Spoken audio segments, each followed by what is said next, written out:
this terminology is really important. So this first box is just a bunch of terminology, and you need to know this stuff because when I say, like, you know, that leading term is blank, or when I say the leading coefficient of this thing is blank, you kind of need to know what those things mean, right? And so polynomials have this form, and if you remember what that, what makes it a polynomial is that all the powers are whole numbers. They're whole numbers and they're positive. And so that's what this says, where n is a non-negative integer. So that means that all the powers in there are whole numbers and they're not negative. We call all the a's in there, so in this thing, all the numbers out in front of the variables, we call those coefficients. I think that's nothing new. None of this is new, but we just want to remind ourselves of it. We call the last term, notice how this last term doesn't have an x with it. Right? There's no x with that last one, and that's the constant coefficient. So it's just whatever's on the end there is usually just a number. We call the first term, the first coefficient, this an, the leading coefficient. And that's an important coefficient because it's the one that's attached to the biggest power. And so the biggest power, whatever number is out in front of that, we call the leading coefficient. And you'll see that has an important implication for graphing. And then the entire first term, both of those things together, we call the leading term. And this is just kind of laying one out for you, right? So this is an example of a polynomial. We can see that all the powers are whole numbers. They're not negative. We can see that the coefficients are being labeled as the numbers in front, right? We've got the constant term at the end. Oh, something I forgot to point out in the top here is that we call the function degree n. And so you can see that n is the biggest power. So whatever the biggest power is, we say that thing has degree, whatever that power is. So in this first one, for example, the biggest power is a 5. And so we say this is a degree 5. And that's important because, again, that 5 really controls the whole function because it's the biggest power. Right? When you plug a number into this function, it gets raised to the 5th power right there. And that's going to be the biggest number. Especially for big numbers. Like if we plug 1,000,000 into this, 1,000,000 times 7 is only 7 million. But 1,000,000 raised to the 5th power is a massive number, right? And so this 5th power really takes over the function in the long run. All right. Any questions about those? Any clarifications or anything like that? You haven't heard like any other terminology or anything like that, right? I think this is usually pretty standard. Here's just another couple examples down here. So if the polynomial has degree 0 or 1, that means it's a straight line. And so for example, here are two examples of degree 0. Right? We see p of x equals 3, that's a degree 0 because the biggest power in there is 0, right? It's kind of like we have an x to the 0 in there. What's x to the 0 again? 1, right? Yeah, so 3x to the 0 is just 3 times 1, which is just 3. And so this is a degree 0. A degree 1 is a linear equation, right? This is y equals mx plus b. And then degree 2 looks like a quadratic. That looks like a parabola. We can see that. Polynomials of degree 2 are parabolas. And then as soon as you get something higher than degree 2, it starts getting more complicated. And if you take calculus, what you'll see is that every time you add a power, it adds a curve in the graph. And so every time you add a power, it makes it curved more. And so the more powers, the more curvy it is. But the really nice thing about polynomials is that they're continuous. Graphs of polynomials are continuous, which means that there are no breaks in the graph. If you trace your finger along a polynomial, like these two examples down here, if we trace our finger along this, we don't have to lift our finger off the page at all. Right? It's continuous. The continuous kind of means what it sounds like. It continues in all directions. And so here are some examples of things that are and aren't polynomials. And so we can see that the things on the right certainly are polynomials because they're continuous and they don't have any jumps or breaks or anything like that. And so these things on the right are continuous polynomials. The things on the left are not polynomials. The things on the left are not polynomials. We can just visually see because it's not continuous, for example, right? There's a break in this one, and there's a hole. And so if we were tracing our finger along this graph, we would have to pick it up off the page at this point, right here, to go up to the next piece. And so that's indicating it's not a polynomial. And at the hole, we'd have to kind of lift it up and jump over the hole and keep going. And so there's two reasons why this one's not a polynomial. This one looks like it's continuous in that there aren't any breaks in it, but it has a cusp, which looks like this, and a corner, which looks like this. And cusps and corners are indications that we don't have whole-powered exponents. Whenever you have a cusp or a corner, it means that your exponent is not a whole power. And so I know that's, I'm not going to ask you that question, but that's how I know that those aren't polynomials, because those are indicating to me that we don't have whole-powered exponents. And so these two examples on the right here are examples of non-continuous functions. I don't know what they are, but they're definitely not polynomials. I can come up with a couple functions that might fit those, but all I know for sure is that they're not polynomials.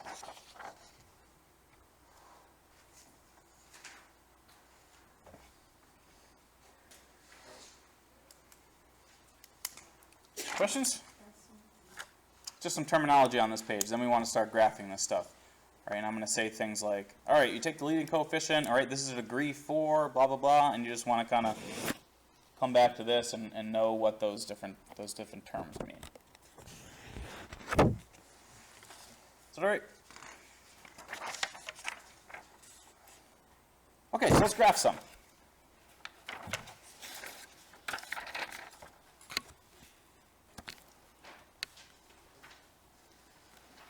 So let's start with some boring stuff. I'm sorry, not boring. It's never boring. It's awesome. What I mean by boring is just stuff that we've already done, kind of. Let's start with something we've seen before so that it makes sense to us when we do something that's a little more complicated. What's a monomial? What's the word mono mean? What's that prefix mean? It means one, yeah. What's another word that has that in it? I guess there's like monowheel. What's another word that has mono in it, other than the disease? But I'm sure that disease has something about it that there's just one of. I'm sure. Monotone, yeah, right? What does a monotone mean? It means you talk in one tone. Your tone does not change, right? One tone. So anyway, mono means one. And so monomial, which is at the top of this page, that's a polynomial where you only have one term, right? One-termed polynomial, monomial. And so things like that are listed here.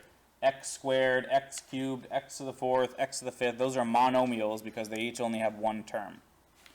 And those are, we already know how to graph those. These are like the base functions that we talked about in the last section. Right. And so that's kind of just another like vocab thing more than anything. But when we go to graph these things, there's two different ways we're going to do it. You can either, number one, use things from the last section about transformations, right? If it's a simple enough monomial, we can just use a transformation and do what we did in the last section, right?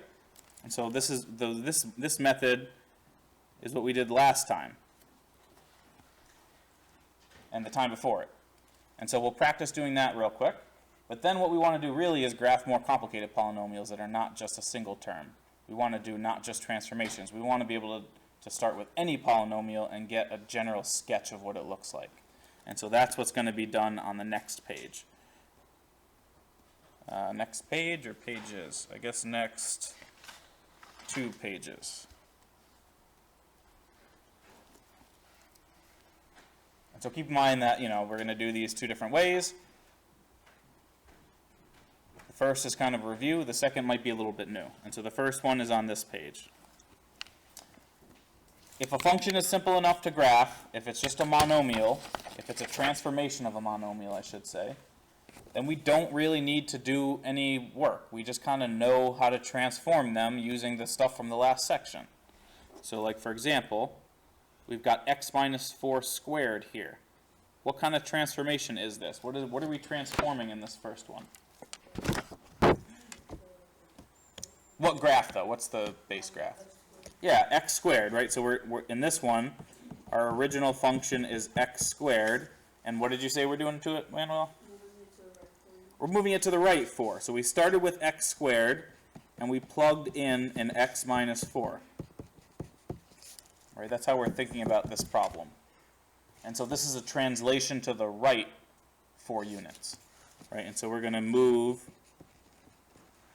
x squared to the right 4.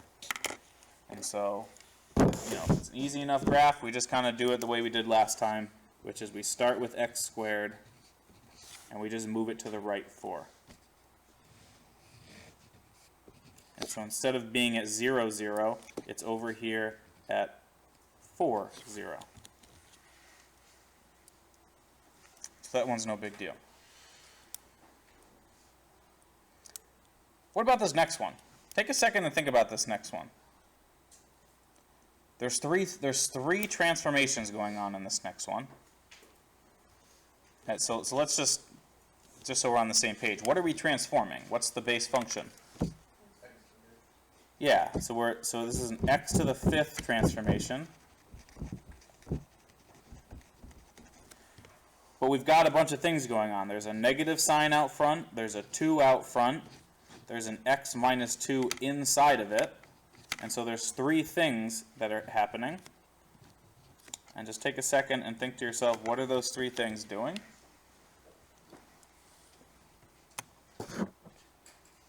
So what's the negative sign do?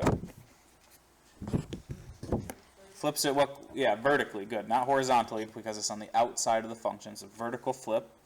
So that the negative sign is going to flip x to the 5th vertically, i.e. over the x-axis.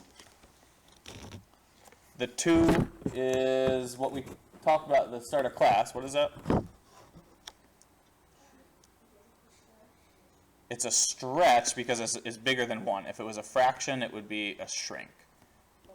But it's like we're taking x to the 5th and we're multiplying it by 2. And so it's going to stretch it vertically. So that's going to be a vertical stretch of a factor of 2. And then the minus 2, which is in... Question? Yep. So if we see something like that, we should take it all separate, the negative separately, the 2 separately? Each one does a different thing, yeah. So it wouldn't be because negative 2 is less than 1, so you wouldn't take it. Oh, I see what you're saying. Yeah. But if you look back at that page, so the question was, negative 2 is less than 1, so why isn't this a shrink? In order to be a shrink, the number out front needs to be a fraction. It needs to be between 0 and 1 without the negative sign. And so yeah, we think about them in pieces. The negative sign is its own thing, the 2 is its own thing, and the minus 2 is its own thing. So we think about them in pieces, yeah, that's a good point. And so the negative 2 shifts it to the right, right? So it shifts it right 2. And so we've got those 3 things going on. X to the 5th. I'm going to draw the base function over here, and I'm going to try to draw it in a way that accentuates the stretch in the next one. Right? It's kind of hard to draw the stretch sometimes because you need to have something to compare it to, right? So the way I'm going to do that is I'm going to try to draw my next graph more stretched out than that, so steeper. I'm going to try to draw those lines steeper in my next one. But it's also going to be flipped upside down and shifted to the right. Right? So we're going to flip this thing upside down, so it's going to be going down instead. It's going to be stretched and moved to the right. And so I think my best impression of that might be this.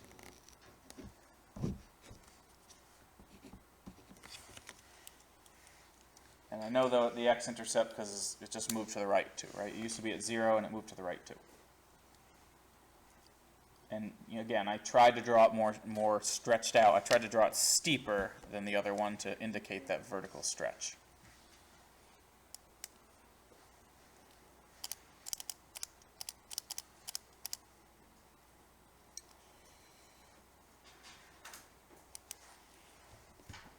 Yeah, I'll leave it at that. Note that we would want to find the y-intercept if this was a real problem. But I want to move on to the next page, which is the new stuff. This is kind of review.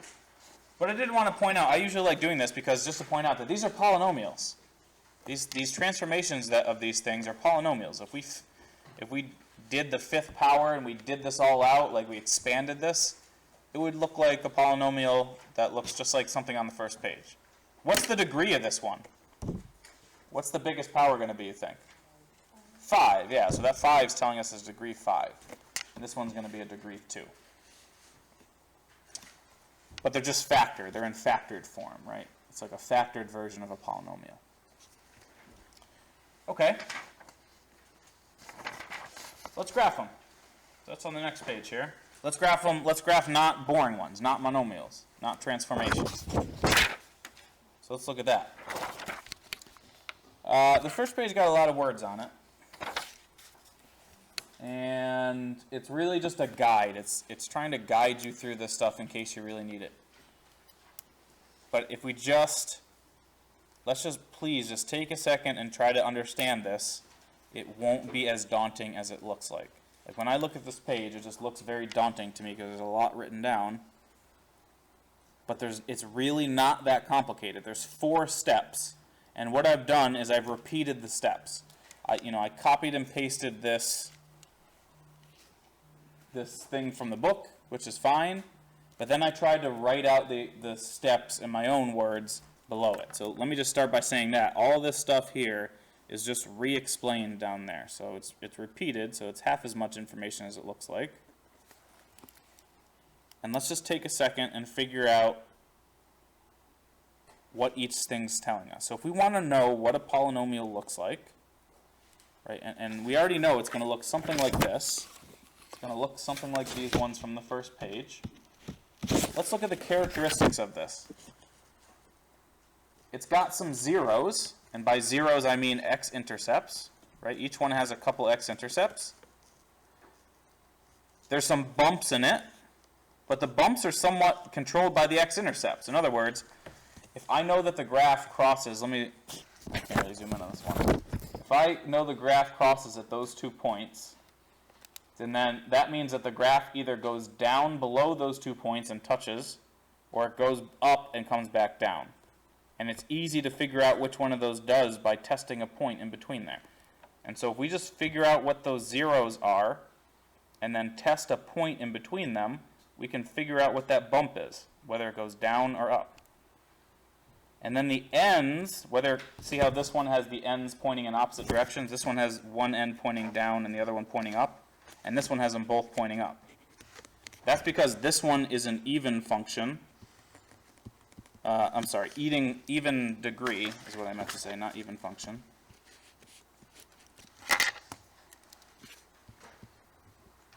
And that's because this one's an odd degree.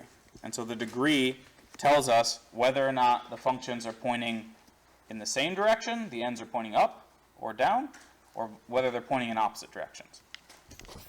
And so that's what this page is telling us. Let's go through these steps and work out what this is saying. So the first thing we do like I said in that last page, the first thing we do when we graph these things is we want to factor the polynomial and find out the zeros. The zeros are also known as x-intercepts. And then what we do is we test a point in between each one of those intercepts to decide whether or not the graph goes up or down. And then the end behavior, to determine the end behavior, that's what's being shown in this box right here. A function either has an odd degree or an even degree. Notice that the odd degreed ones both point in opposite directions. Either the bottom piece goes to negative infinity as x goes to negative infinity, or they both go to positive infinity, right? They're pointing opposite ways. And this is the same thing, just switched, like this, right? And so the first one happens if we have an odd degree with a positive coefficient. And if we have an odd degree with a negative coefficient, we get the second one. But all of this is based on the first term, right? It's all based on this very first term. And you know, this is a very confusing looking box too, but all it's trying to say is, if we have a polynomial of this form, we look at the first term. If it's an odd degree, we're in one of these two situations. If it's an even degree, we're in one of these two situations. And then if it's a positive number or a negative number, depends on whether or not we're in one of those two, right? And so if it's an even degree, both the ends point in the same direction. And if they point up, it's a positive coefficient, and if they point down, it's negative. I feel like I've already talked too much, and we just kind of need to look at one. Because the last step then, once we have all that information, is we just kind of put it all together. We plot the intercepts. We we use the information in step 2 to draw the in-between points, and then we use the information in step 3 to look at the end behavior. Anyway, this is really just a reference page. Let's have this handy when we look at the next graph. Oh, actually, there's one other thing I'd like to say about this. The way I remember these end behaviors, or an easy way to remember it, if this is really confusing, is this graph looks like x cubed. Right? This is like an x cubed kind of shape. An x cubed has an odd power and a 1 in front. It has a positive coefficient. This one looks like minus x cubed. Right? If we flip this one upside down, and this one has an odd power and a negative coefficient. Right? This one looks like x squared. Both the ends point in the same direction. X squared has an even power and a positive coefficient. And this one looks like minus x squared.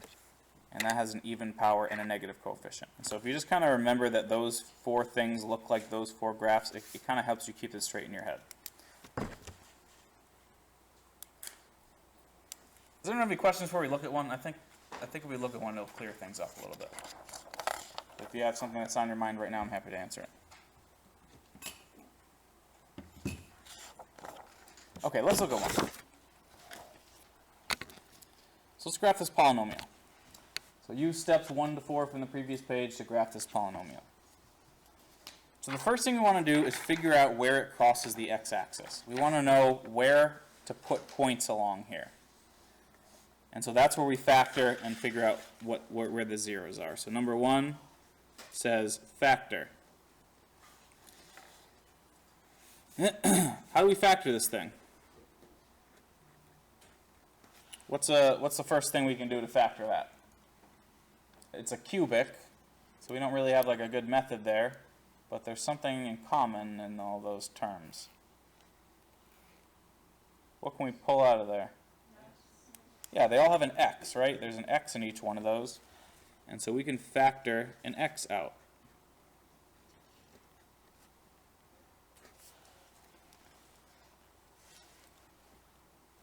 And this is directly from the factor section. And then once we do that, we have a quadratic that we can factor, right? We can factor x squared plus 2x minus 8, and we can factor that into x plus 4, x minus 2.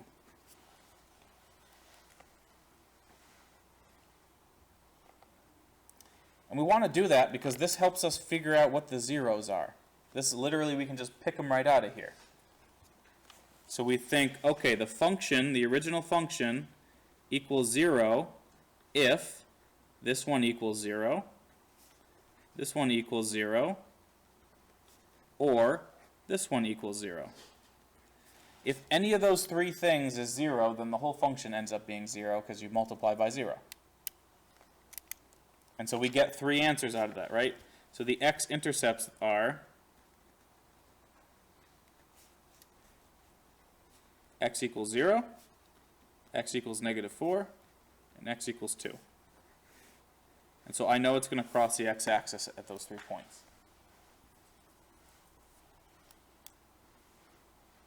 Does it make sense why we do that? I get questions about that sometimes. Like, why is it that if we want to know when this is 0, we set each piece equal to 0? Can anyone explain that? Why do we set each separate piece equal to 0 to know when the function itself is 0? Why does that make sense?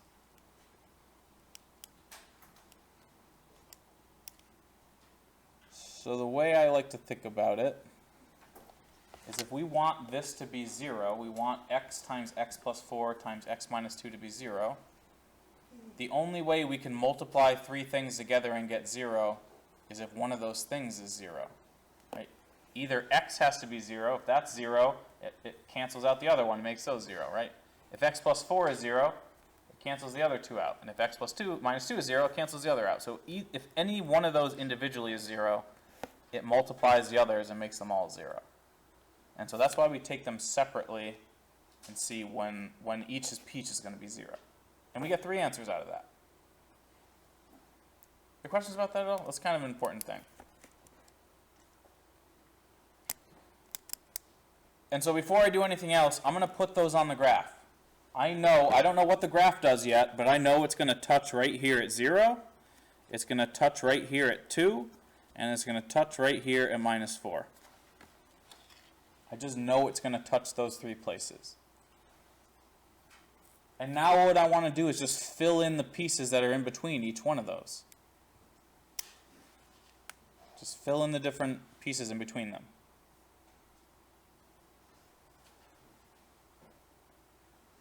Questions so far?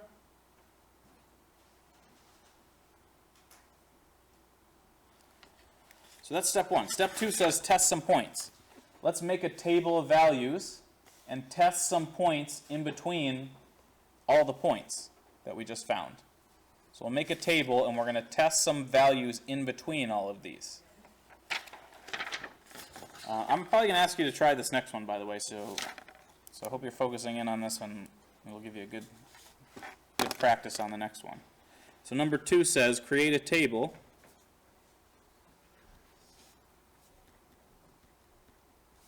of values that are between these numbers. Between those found in 1. So I'm going to make a table here. One of our numbers we found was -4. One of them we found was 0. And one of them we found was 2. And I want to test some numbers in between those to see what happens. Because I know the graph touches at -4 and 0, right? But the question is, does the graph go up and then come back down and touch 0? Or does it go down and then come back up and touch 0? And so I'm just going to test a point between them. If it's positive, it goes up. And if it's negative, it goes down. But I don't know which one yet before we test one. Right? So I'm going to test, say, -2. That's right in between them. And then between 0 and 1, I'll test 1. When I plug a -2 into the function, you get 16 out. Well, you can think about that on your own, but when you plug a -2 in there, you get 16. And so what that means is, this is a positive number. And so that means we know the graph is above the x-axis between these 2 points. Between 0 and -4, sorry. Because this is a positive number, that means the graph between 0 and -4 has to go up to 16 and then come back down to 0. And so I know that this first piece, is going to do this. It's going to go up to 16 and it's going to come back down to 0.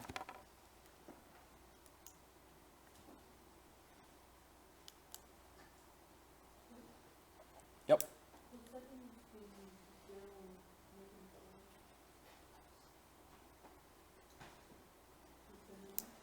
This?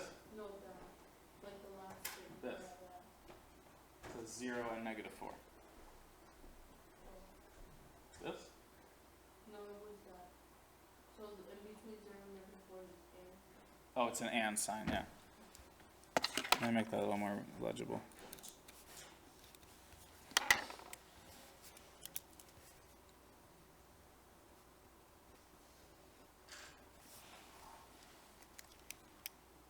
Questions about that piece? right? I know it touches at minus 4 and 0, because those are the zeros. We got that from part 1. And then I plugged in a number between them and saw that it's positive. And so I know it has to go up to 16 and then come back down to 0. All right. And then we're going to do the same thing here. So the question is, between 0 and 2, does the graph go up and then come back down to 2?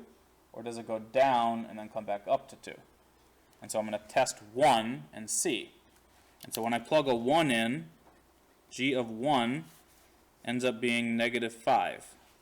All right, we'll get 1 plus 2 minus 8. And so g of 1 is negative. So that means we're below the x-axis. And so that I know on the other piece, we're going to go down to minus 5 and then come back up to 2.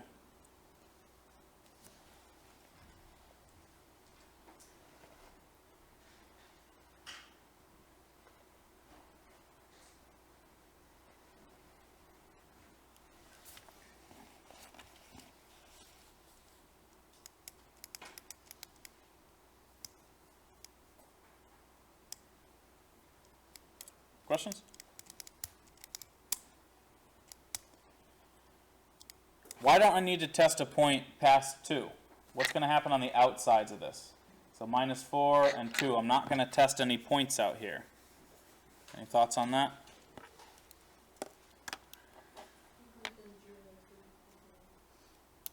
Well, it does something out here, right? This graph is either going to go out or it's going to go down. Does anyone know how? Anyone think, Jackson? Yeah, so these end pieces have to do with the end behavior, which is what Jackson just said. So we don't need to test anything out here because this is going to be the end behavior, which is what that box on the last page is all about. And the same thing over here. We don't need to test over here because this depends on the degree. Whatever the degree is going to decide this piece.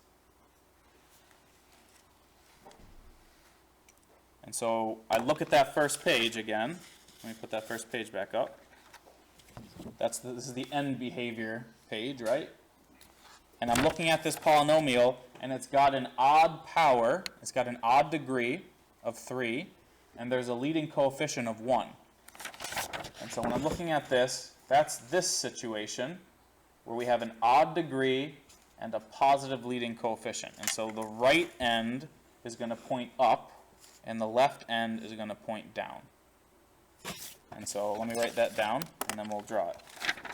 So this, from this, we know number 3 is going to be the end behavior. The end behavior, we have a degree 3. So the leading term, first of all, is x cubed, is 1x cubed. This has an odd degree and a positive coefficient. And so that implies that the left end points down and the right end points up. And so then we add that to our graph. So the left end points down and the right end points up.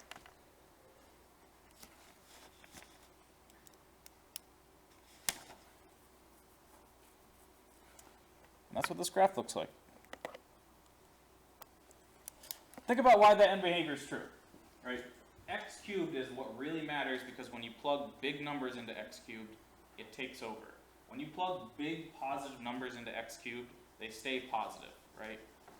That's why the right side points up. When you plug big positive numbers in there, x cubed stays positive, and so it stays positive. But when you plug negative numbers into x cubed, they stay negative. And so when you plug in like negative 1,000,000, it's negative it's negative 1,000,000 cubed. And so this thing goes down because the negative numbers stay negative when you plug them into x cubed. Right? So there's those 3 steps. We find the zeros. That helped us list those 3 points. We test a number between them to decide whether we go up or down. And then we look at the first term, or the leading term, to figure out what what's going to happen on the edges.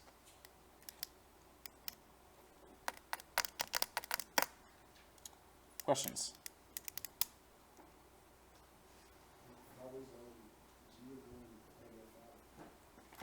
Because when we plug a 1 in here, we'll get 1 cubed, which is 1. 2 times 1, which is 2. So we'll get 1 plus 2 minus 8. And so that's going to be 3 minus 8, which gives us negative 5. Does that make sense? Does that notation make sense? Like plug a 1 in there? Yeah, you plug it in for x, exactly. And so g of negative 2 was plugging a negative 2 into the x in there. Yeah, I didn't go over the details on that because I know that you can do that, but that's what that notation means, and I plugged those numbers in there to figure that out. Yeah. Other questions? I'd like you to give this one a try. See how far you can get. We'll reconvene in about 5 minutes. At least try to get the intercepts down. Right? So at least factor this thing and try to figure out what the zeros are. And then, if you have some time, plug some numbers in between them and see what you get. I'm going to start writing some of this down too in case you're stuck and to save time a little bit. Let's see how far you can get with this one. If this makes sense, hopefully you can do this one yourself.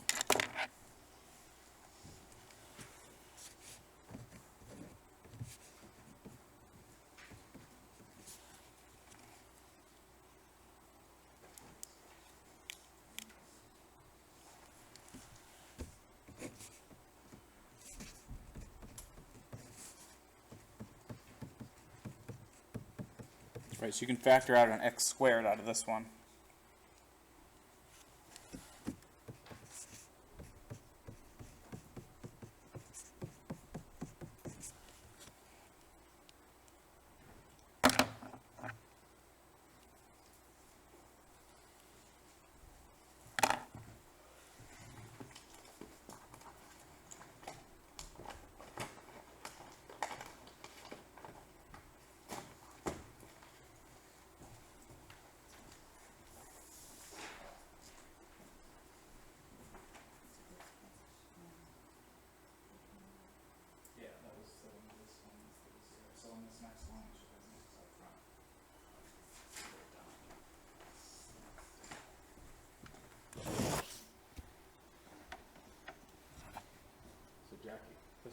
See how this line has the x with it? I don't think you had that on your paper.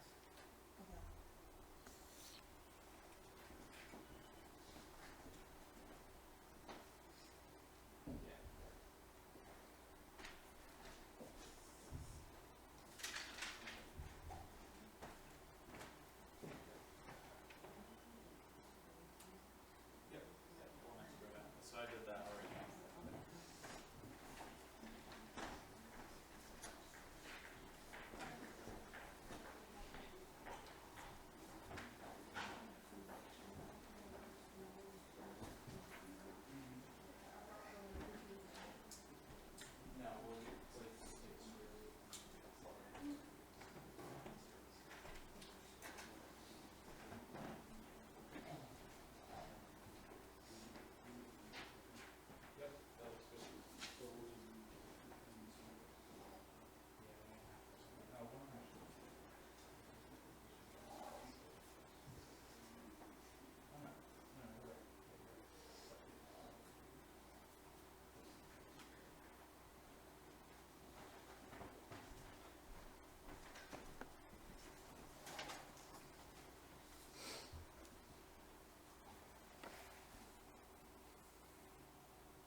So I'm writing down the zeros here. Hopefully you got these.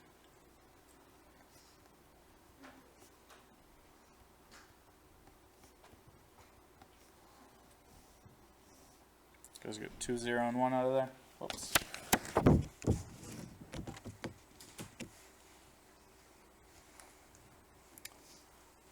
I'm going to set my table up and then reconvene in a minute here.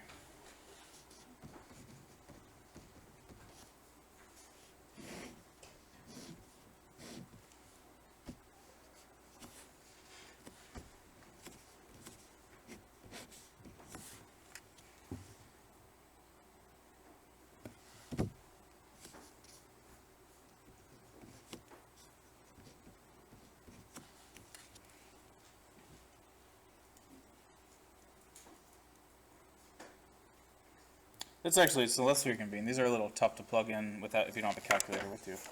In a test or something, I would not make it so that you have to pick a fraction to plug in. But in this particular one, you know, when you factor it, you end up with x squared, x minus 2, x minus 1, and so you get 0, 1, and 2 out. And so when you pick numbers in between those numbers, they have to be decimals or fractions, right? So you could do 0.5 or 1 over 2, whichever one you want to think of, or 3 halves or 1.5 to test there. Do you guys get those zeros, though? Is this okay? And so we want to make a table and test some numbers between them.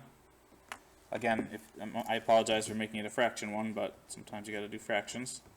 If we plug that 1/2 in, I'll just cut to the chase and tell you that we get 3 over 16. The exact number is not important. It's not super important. It's nice to know what it is. You know, if we know what the number is, we can like label it and notice how this one I made the left peak bigger because it went up to 16, and the left one, or the right one, only went down to 5. And so that's helpful in that case. But the real important thing is we just know whether or not it's positive or negative.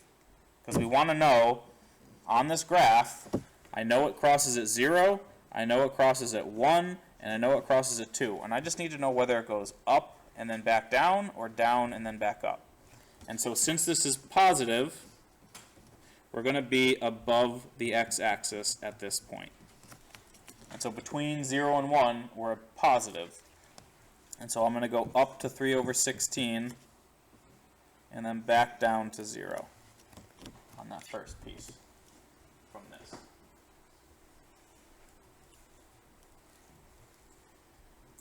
When I plug in a 1.5, you get a negative number, negative 9 over 16. And so that means we're below the x-axis. And 9 over 16 is obviously 3 times more than 3 over 16. So let's make that more negative looking. So it goes down here and then back up.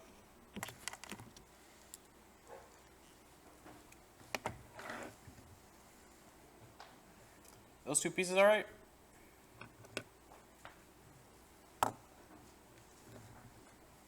And then as a reminder, we don't need to test anything in the ends because this is going to be the end behavior over here. All of the end behavior comes from the leading term. And so when we think about the end behavior, we just think about the leading term.